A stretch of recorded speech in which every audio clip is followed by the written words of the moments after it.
Técnicas de instalação e manejo do sistema ILPF.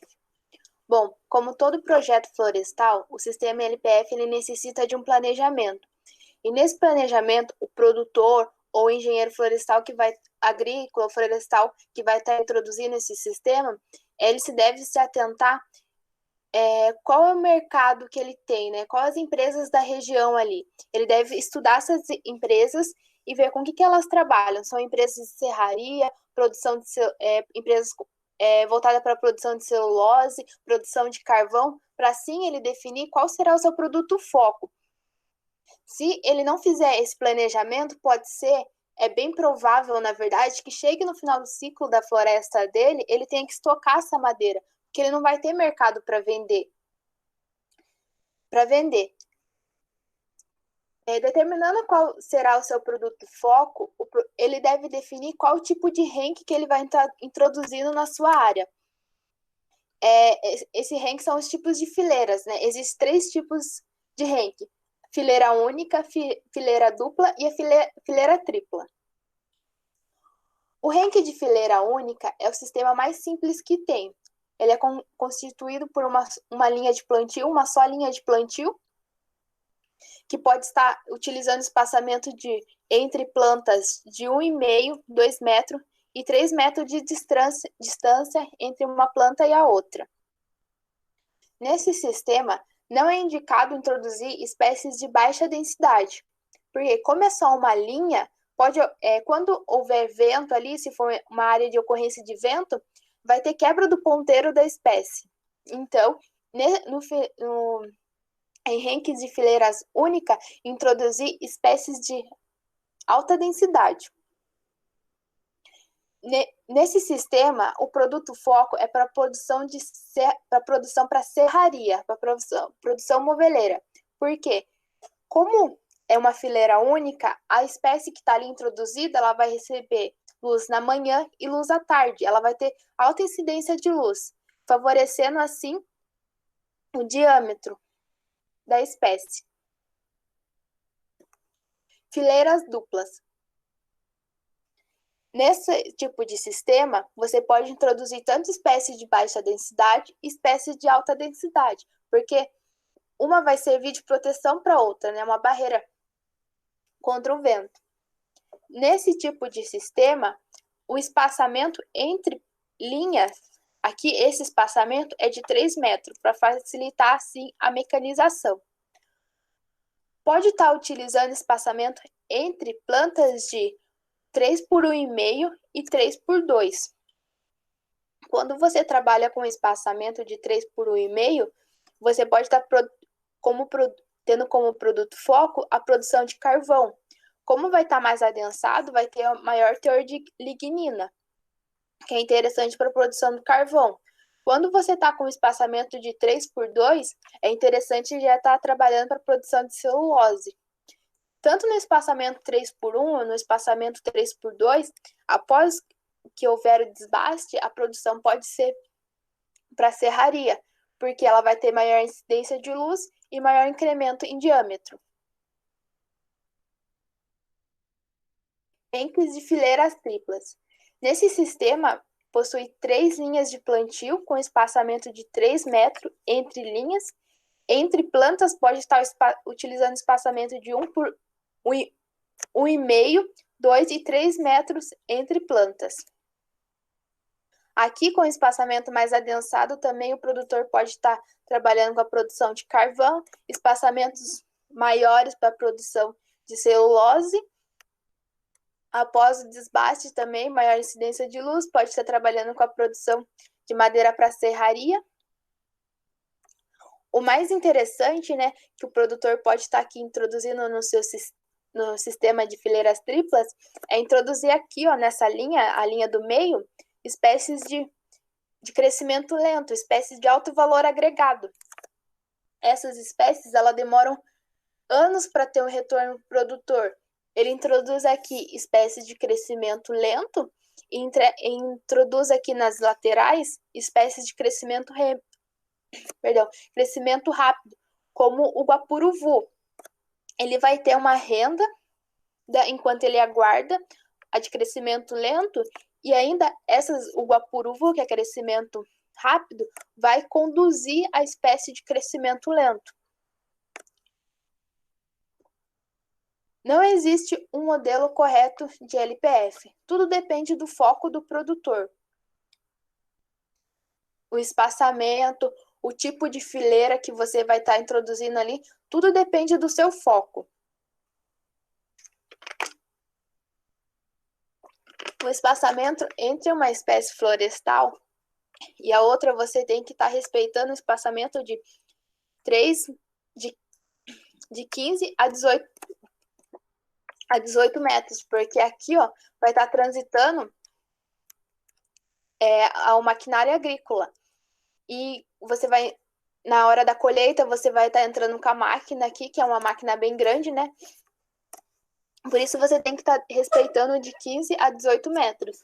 E também aqui, entre a espécie florestal e a espécie agrícola, tem que deixar um espaço de, no mínimo, aqui, 1 metro, para que você não atrapalhe o desenvolvimento da espécie florestal e também que você evitando assim, a deriva, né? Porque você vai estar com o pulverizador aqui.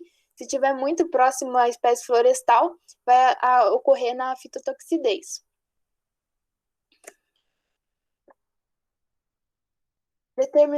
Você determinou qual será o seu produto foco, escolheu qual tipo de fileira que você vai introduzir, você precisa realizar uma análise de solo na sua área, para assim você saber qual é a real situação do seu solo, o que ele precisa quanto à adubação, o que ele precisa, se ele precisa de uma correção ou de uma calagem. O preparo do solo para a implantação do sistema LPF pode ser realizado pelo sistema convencional, com a utilização de grades, subsoladores ou arados. Quando você for introduzir o sistema LPF, você tem que estar iniciando ou com a espécie florestal ou com a espécie agrícola. Os animais é a última fase do seu sistema LPF.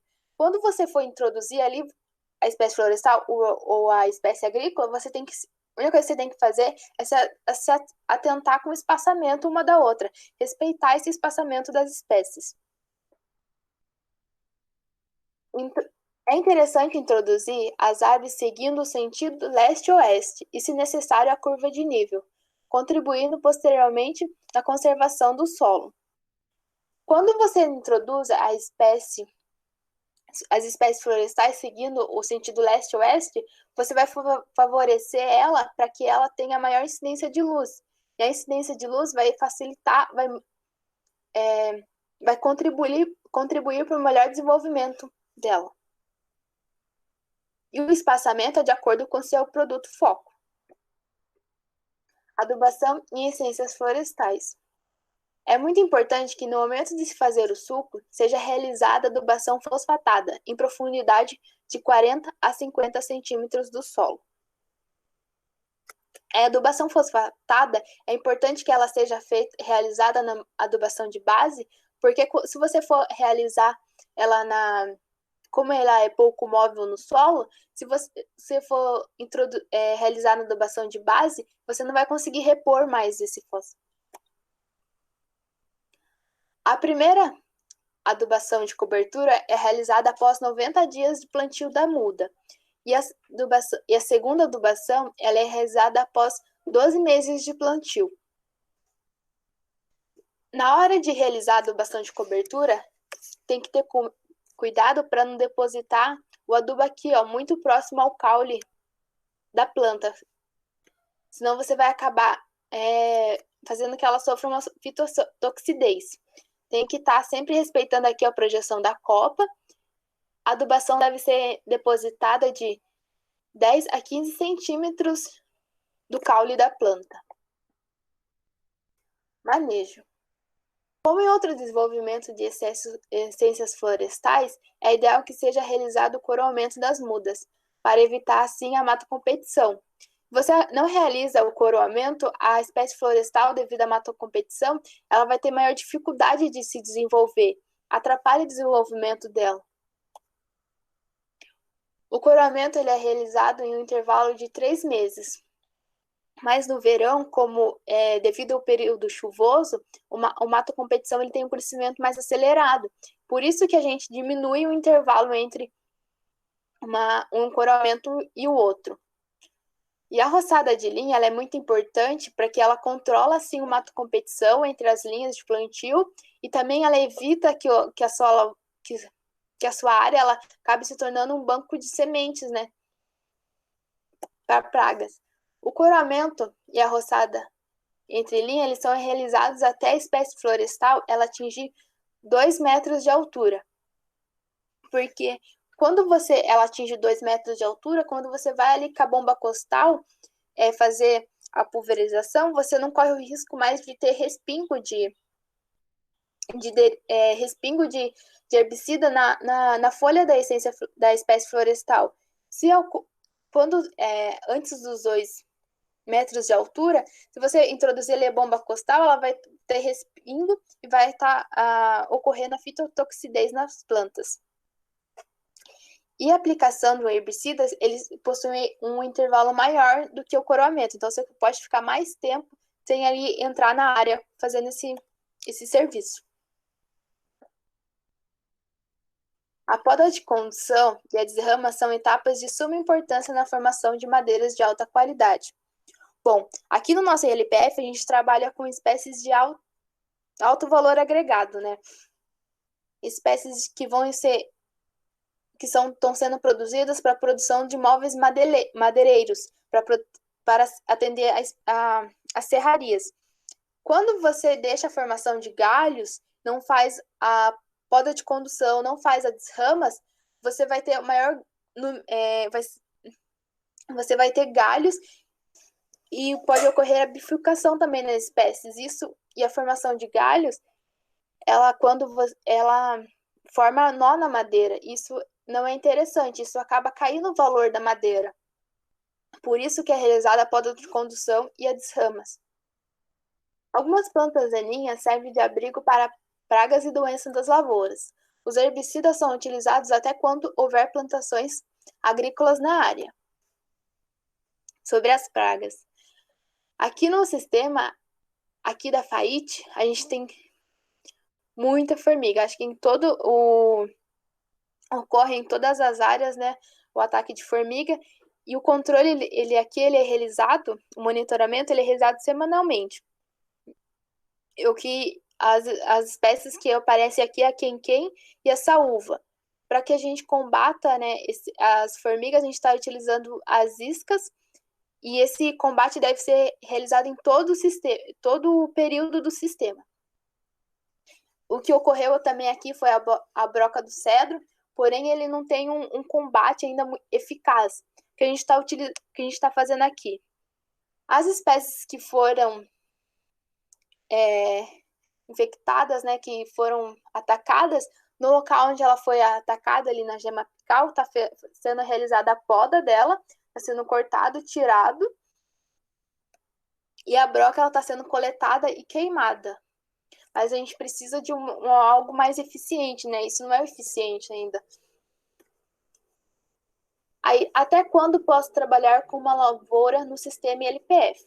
Bom, segundo a Embrapa, quando você está trabalhando com espécies de crescimento rápido, né, crescimento acelerado, você pode, como eucalipto, você pode estar com uma lavoura até o 5º ano de floresta. Porém, depende da espécie agrícola que você está trabalhando ali. Quando você está trabalhando com milho, sorgo, o milheto, você pode estar trabalhando com ele até o 2º ano de floresta. A partir do 2º ano, já começa a cair o rendimento, então se torna inviável. Já a espécie como o feijão, a soja, elas têm uma resistência maior ao sombreamento. Então, você pode estar estendendo ali a sua cultura até o 5º ano de floresta. Quando você está trabalhando com crescimento lento, né, espécie de crescimento lento, isso pode variar. Você pode estender aí a introdução de lavoura até o 8º ano de floresta. Mas esse tempo, né, esse que você está trabalhando com lavoura, tudo depende da copa da espécie florestal que está ali introduzida, né? Ele varia. E quando introduzir o gado no sistema, Quando a espécie arbórea atingir 2 metros de altura, já é recomendada a introdução de animais na área. Por que quando ela estiver com 2 metros de altura? Quando ela está com 2 metros de altura, o gado ali, quando ele está no sistema, ele já não consegue mais comer a gema apical da espécie florestal. Tem que atentar também com outra característica da espécie florestal. Ela tem que estar com 5 centímetros de diâmetro, porque 5 centímetros de diâmetro ela já tem uma resistência, uma força mecânica maior ali. Quando o gado ocorrer de encostar ali nela, a espécie não vai quebrar, porque ela já tem força mecânica. Com espécie de rápido crescimento, isso pode ocorrer entre 12 a 2 anos de idade. Perdão, 12 meses a 2 anos de idade. E antes de você introduzir o gado no sistema ILPF, você tem que preparar ele ali para a entrada. Você tem que ter um alimento para ele ali. Se você não introduzir o gado, por exemplo, na soqueira do milho, é lógico que ele vai preferir entre comer a sua espécie florestal. Então, igual um palestrante que veio aqui na faculdade, ele trabalha com nutrição animal, ele falou bem assim, que ele fala assim, de grosso modo, o gado ele não pode sentir frio nas canelas, pelo menos tem que ter, o pasto ele tem que estar cobrindo a canela dele. Então, você tem que preparar o seu solo ali para o gado entrar. Recomendo aqui, no último ciclo de espécie agrícola, o plantio seja de milho ou sorgo consorciado com braquiária. Assim que o milho for colhido, abrirá-se espaço para a braquiária, e a soqueira do milho vai servir de forragem para os animais. Isso. Obrigada.